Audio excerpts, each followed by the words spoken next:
இப்போது புதிய அறிமுகம் ஆச்சி ஹோட்டல் சாம்பார் 50 கிராம் ரூபாய் 20 மட்டுமே. சட்டப்பேரவை கூட்டத்தொடர் தொடங்கிய முதல் நாளிலேயே விவாதம், ஆவேசம், ஆக்ரோஷம், கேலி, கிண்டலென அதக்களமாக இருந்தது.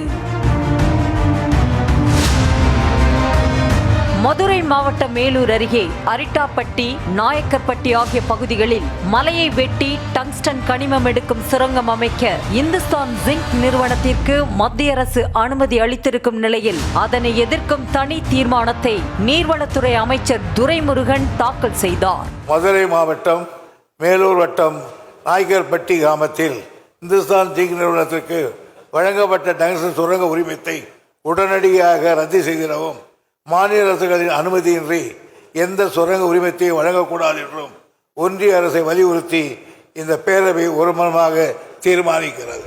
அமைச்சர் துரைமுருகன் கொண்டு வந்த தனி தீர்மானத்தின் மீது பேசிய எதிர்க்கட்சி தலைவர் எடப்பாடி பழனிசாமி, புதிய கனிமவள சட்ட திருத்தத்தின் மூலம் பிளாட்டினம், டங்ஸ்டன் போன்ற அரிய வகை கனிமங்களை ஏலமிடும் உரிமை மத்திய அரசுக்குத்தான் உண்டு என்றதோடு சட்ட திருத்தத்தை கொண்டு வரும்போது நாடாளுமன்றத்திலேயே திமுக எம்பிக்கள் முழு அளவில் எதிர்த்திருக்க வேண்டும் என்றார். மத்திய அரசு கொண்டு வந்துள்ள இந்த திருத்த சட்டத்தில் பிளாட்டினம், டங்ஸ்டன் போன்ற 20 அரிய வகை கனிமங்கள் கிரிட்டிக்கல் மினரல்ஸ் என்று அறிவித்து அவைகளில் ஏல முறைகளை மத்திய சுரங்கத்துறையே செயல்படுத்தும் என்றும் குறிப்பிட்டுள்ளதாக தெரிகிறது.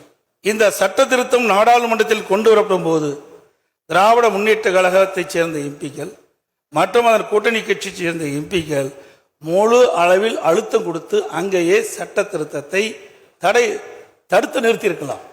அதை செய்ய இந்த அரசு தவறிவிட்டது.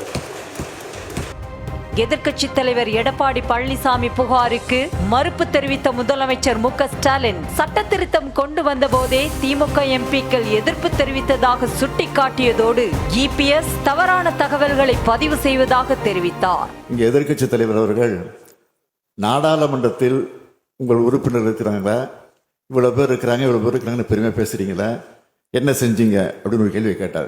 எங்களுடைய நாடாளுமன்ற உறுப்பினர்கள் நாடாளுமன்றத்தில் கடுமையாக எதிர்த்திருக்கிறார்கள். அங்கே போராட்டத்தில் ஈடுபட்ட நேரத்தில் அந்த மாவட்டத்தில் அமைச்சராக இருக்கக்கூடிய மூர்த்தி அவர்கள் நேரடியாக சென்று அவர்களுக்கு இந்த போராட்டத்தினுடைய தன்மையை பற்றி அறிந்து கொண்டு அதை நிறுத்துங்கள், உங்களுக்கு ஆதரவாக இந்த அரசு இருக்கும் என்று சொல்லி அதற்கு பிறகு முதலமைச்சரை கடிதம் எழுதியிருக்கிறார் என்ற விவரத்தையும் சொல்லி சட்டமன்றத்தில் இது போன்ற தீர்மானத்தை நான் கொண்டு வரப்போகிறோம் என்பதையும் அந்த போராட்டத்தில் ஈடுபட்டிருக்க சொல்லி அதற்கு பிறகுதான் இந்த தீர்மானம் வந்திருக்கிறது என்பதை நம்முடைய எதிர்க்கட்சி தலைவர்கள் புரிந்து கொள்ள வேண்டும் என்பதை தெரிவித்துக் கொள்கிறேன்.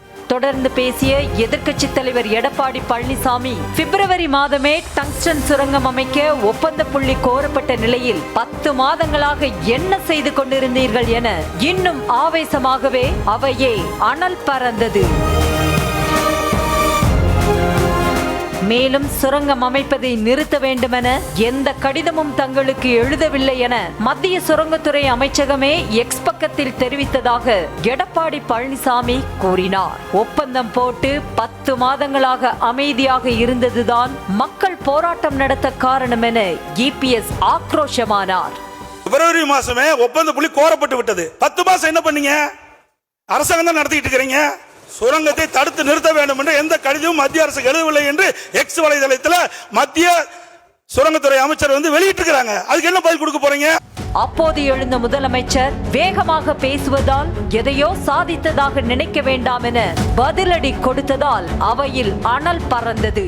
இவ்வளவு வேகமாக பேசிவிடுகிற காரணத்தால் இதை சாதித்து விட்டோம் என்று நீங்கள் நினைத்துவிட வேண்டாம். நிச்சயமாக சொல்கிறேன், உறுதியாக சொல்கிறேன், நாங்கள் அப்போது தொடர்ந்து கடிதம் எழுதியிருக்கிறோம், தொடர்ந்து போராட்டங்கள் நடத்தி கொண்டிருக்கிறோம், எங்களுடைய கண்டன குரலை நாடாளுமன்றத்தில் பதிவு செய்திருக்கிறோம்.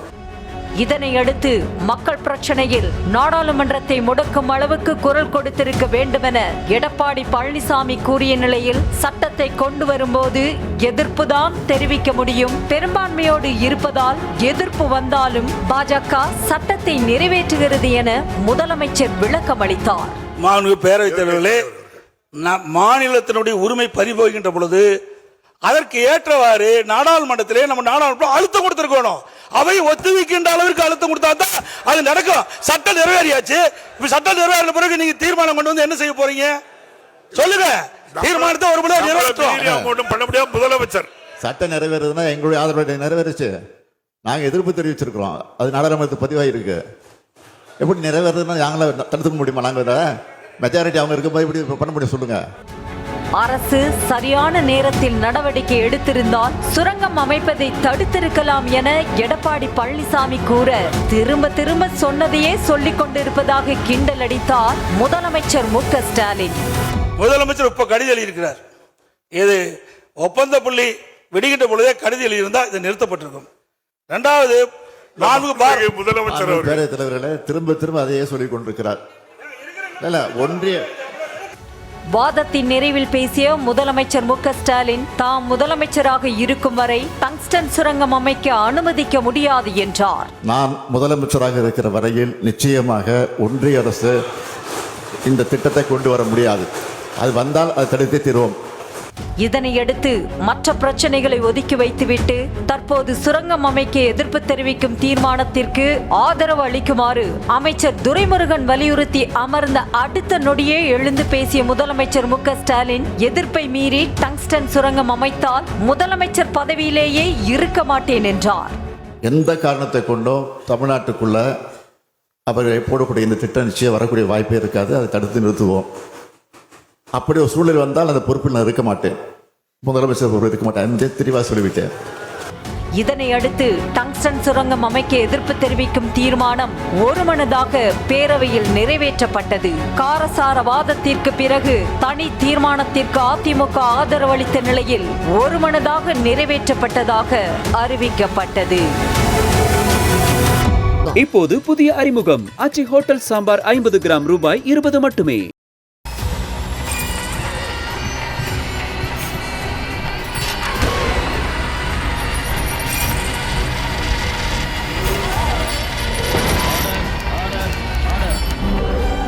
நிகழ்தகவு குற்றங்களின் மறுபரிமாணம். நாள்தோறும் இரவு 10 மணிக்கு இணைந்திருங்கள் நமது நியூஸ் தமிழ் தொலைக்காட்சியோடு.